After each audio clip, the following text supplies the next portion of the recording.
Hola, profe Ana Valeria, espero se encuentre muy bien. Mi nombre es Sofía Marcela, estudio segundo año de la carrera de Administración de Empresas y el día de hoy voy a estarle contestando el examen mediante este video y la metodología que voy a realizar para ello es que voy a estar contestándole pregunta por pregunta. Espero le parezca interesante y lo disfrute bastante. Muchas gracias. Respondiendo a la primera pregunta sobre qué son las obligaciones o qué es una obligación como tal, yo entendí que una obligación es toda aquella relación jurídica en las cuales una de las partes se compromete firmemente a hacer una prestación a la otra parte, que en correspondencia va a ostentar el derecho personal o de crédito sobre el deudor para exigir su propio cumplimiento. Además, el sujeto que está obligado debe responder hasta con su propio patrimonio en caso de que esta obligación sea violentada o sea incumplida. Bueno, en esta segunda pregunta lo que vamos a abordar son los tipos de obligaciones. Ya conocemos el significado de las obligaciones, ahora podemos entrar un poco más a fondo en ella y saber cuáles son los tipos de obligaciones que hay. Primero tenemos las obligaciones de dar, obligaciones de hacer y las obligaciones de no hacer. Las obligaciones de dar son aquellas en las que el objeto de esta obligación transfiere el dominio de una cosa al acreedor, ya sea con el fin de transmitirle, constituir el derecho real, que el derecho real es como decir el poder que ejerce cierta persona sobre una cosa, o sea, otorgarle ese poder a la otra persona, o simplemente pues entregar la mera tenencia de esta cosa a la otra persona. Ejemplo de ello tenemos la compraventa de un auto, la compraventa de un terreno, de una computadora, que si nosotros somos los que estamos vendiendo ese auto, por ejemplo, nosotros debemos de entregarle el derecho real a la otra persona para que ella pueda tener dominio o ejercer sobre ese auto. Luego tenemos las obligaciones de hacer, que son aquellas en las que lo que se debe es un hecho o una acción al acreedor. Estas pueden darse de dos maneras. Tenemos obligación de medios, que es en las cuales el deudor está obligado a realizar cierta actividad de una forma diligente, pero que no se compromete a proporcionar un resultado bien o un resultado concreto al acreedor. Y las otras que son las obligaciones de resultado, que es todo lo contrario. En esta sí el deudor está comprometido a entregar al acreedor un resultado concreto o una obra bien terminada, completo, todo. Luego tenemos las obligaciones de no hacer, que también las podemos llamar obligaciones negativas, porque en estas el deudor debe omitir o debe abstenerse de realizar alguna actividad. O también son aquellas en las que puede tratarse de una simple inactividad o en la tolerancia de una conducta ajena. Ejemplo de ello tenemos por ejemplo, los rótulos que dice prohibido fumar o prohibido usar teléfono. En estas, pues el deudor debe abstenerse a hacer esa actividad, hacer lo que dice el letrerito. Entonces es como que tiene la obligación de no hacerlo. Entonces esa sería la obligación de no hacer. Bueno, en la tercera pregunta tenemos que ¿qué es un contrato de sociedades? El contrato de sociedades es aquel en el cual dos o más personas se obligan a poner en un fondo común bienes, empresa o una industria para poder realizar una actividad comercial y así obtener lucro y poder repartir la ganancia entre todas las personas que conforman este contrato. Ahora que conocemos el concepto o el significado de contrato de sociedades, es muy importante mencionar que para que estos contratos puedan ser posibles, se necesitan de 5 elementos esenciales. El primero es el sujeto, que el sujeto son todas las personas físicas o jurídicas que tienen la capacidad de poder realizar este contrato. Número 2, el consentimiento, que el consentimiento es la voluntad que se requiere de estas personas para poder llevar a cabo el contrato. Número 3, el objeto, que es la prestación que debe cumplirse. Esta prestación debe ser real, lícita y posible. Número 4 es la causa. Mientras que el objeto responde a qué es lo que se debe, pues la causa explica la razón de por qué se debe. Es decir, que justifica la creación de una obligación o del contrato. por parte de las personas. Luego, como quinto elemento, tenemos la forma, que es la que hace referencia al modo de cómo se manifiesta o se declara la voluntad de las personas y por ende cómo se perfecciona este contrato. Estos son los 5 elementos que se requieren para que el contrato pueda ser posible. En la pregunta número 5 abordaré la distinción de la sociedad en formación y la sociedad irregular.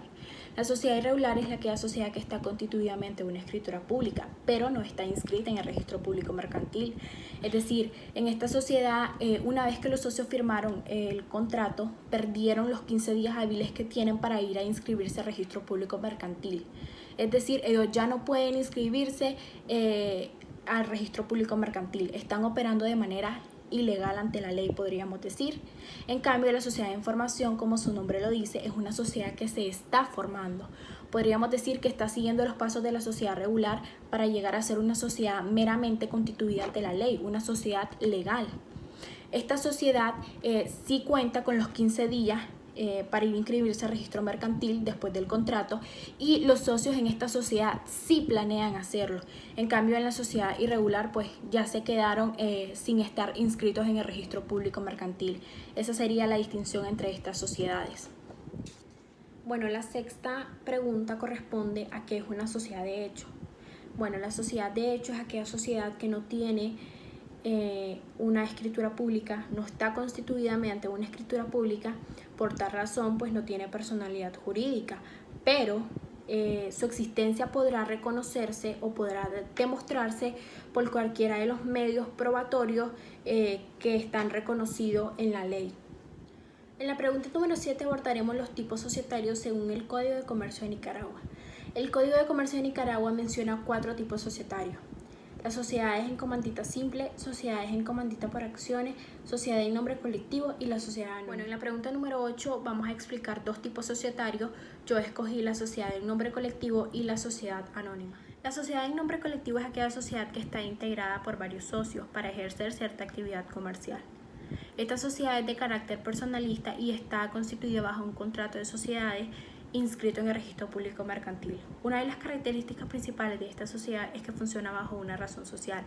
La razón social es el nombre de la sociedad, que está constituido por el nombre de uno o varios de los socios, y cuando no esté el nombre de todos los socios deben de agregar las palabras y compañía o bien sus abreviaturas C y A.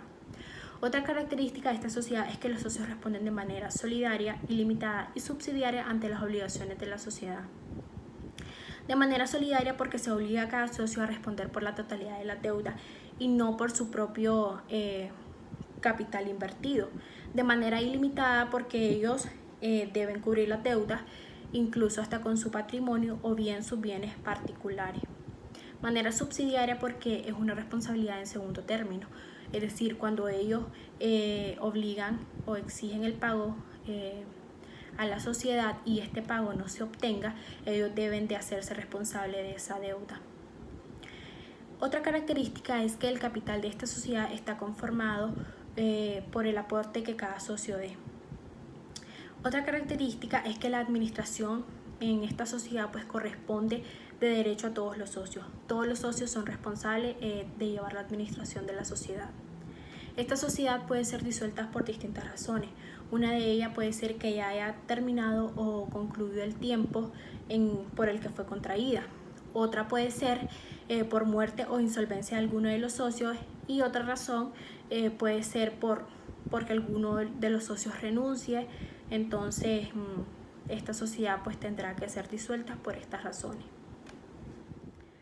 La sociedad anónima es aquella sociedad que existe bajo una denominación social distinta de cualquier otra. La denominación social es el nombre de la sociedad, pero en este caso este nombre va a ser formado de una manera libre, y para poder distinguirse de las demás va a contener las palabras sociedad anónima o sus abreviaturas C.A. En este caso, la denominación social va a indicar el giro sobre el cual esta sociedad va a operar, es decir, a qué actividad comercial se va a dedicar esta sociedad. Esta sociedad está formada por socios llamados capitalistas, que únicamente están obligados a responder por el pago de sus propias acciones. Es decir, ellos tienen una responsabilidad limitada con las deudas de la sociedad.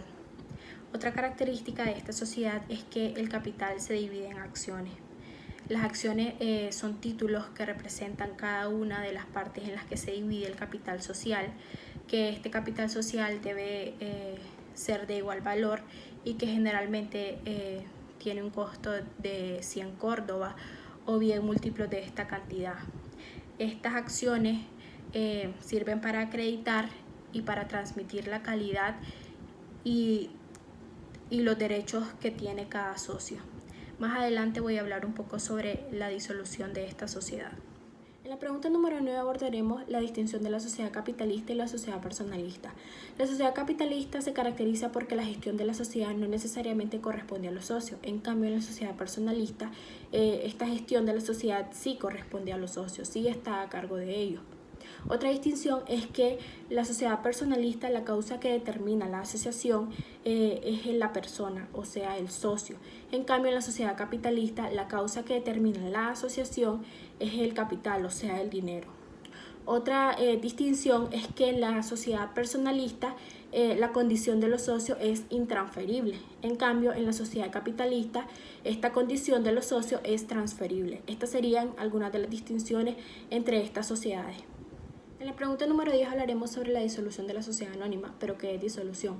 Bueno, la disolución es aquel momento en el cual la sociedad suspende el desarrollo de su actividad social para entrar en el proceso de terminar operaciones y llegar a la liquidación. Esta sociedad puede disolverse por distintas razones. Una de ellas es por la cesación o extinción del sujeto, otra puede ser porque la sociedad está en quiebra, otra porque ya realizó el fin que se propuso o simplemente no pudo realizar este fin, o simplemente porque hay una disminución en su capital y esta no puede ser sustentada. Y otra puede ser por acuerdo de los socios, porque los socios acordaron que la sociedad pues se termina. Estas son algunas de las razones por las cuales se puede disolver la sociedad anónima. En la pregunta número 11 abordaré la función de los órganos de gobierno. La Junta General de Socios y la Administración son los dos órganos de gobierno que existen en las sociedades. La Junta General de Socios realiza 4 funciones. Número 1, aprueba el balance contable y las cuentas de pérdida y ganancia que hay en la empresa. Punto muy importante porque estos datos deben de ser enviados a registro mercantil, por lo tanto deben de expresar de manera correcta las finanzas de la sociedad. Número 2, aprueba la gestión de los encargados. Estos pueden destituir o nombrar nuevas personas en ciertos cargos de la sociedad. Número 3, aprueban cualquier cambio en los estatutos sociales, aun cuando este cambio venga para la legislación vigente en la sociedad. Y por último, aprueban cambios en los derechos de suscripción o adquisiciones preferentes. Recordemos que en las sociedades mercantiles existe el derecho de tanteo y que se puede limitar a la entrada de socios. El otro órgano es la administración, que se encarga de la gestión y, como su nombre lo dice, de administrar esta sociedad. Cabe destacar que la administración también se encarga de ejecutar las decisiones propuestas por la Junta General de Socios. En la última pregunta estaré abordando sobre la función de la Junta de Vigilancia. Cualquier organización, empresa o sociedad no podría subsistir sin que existiese un grupo de personas que velen para supervisar las actividades que se realizan en ella. La Junta de Vigilancia, como su nombre lo dice, vigila que los directivos y los empleados en general cumplan con las obligaciones marcadas en la ley. También vigila que el trabajo que estas personas realicen sea un trabajo eficiente y oportunante tanto en el interior como en el exterior de la sociedad. Otra función que realiza es que cuida que la administración contable sea manejada de una manera correcta y sea conocida por los socios.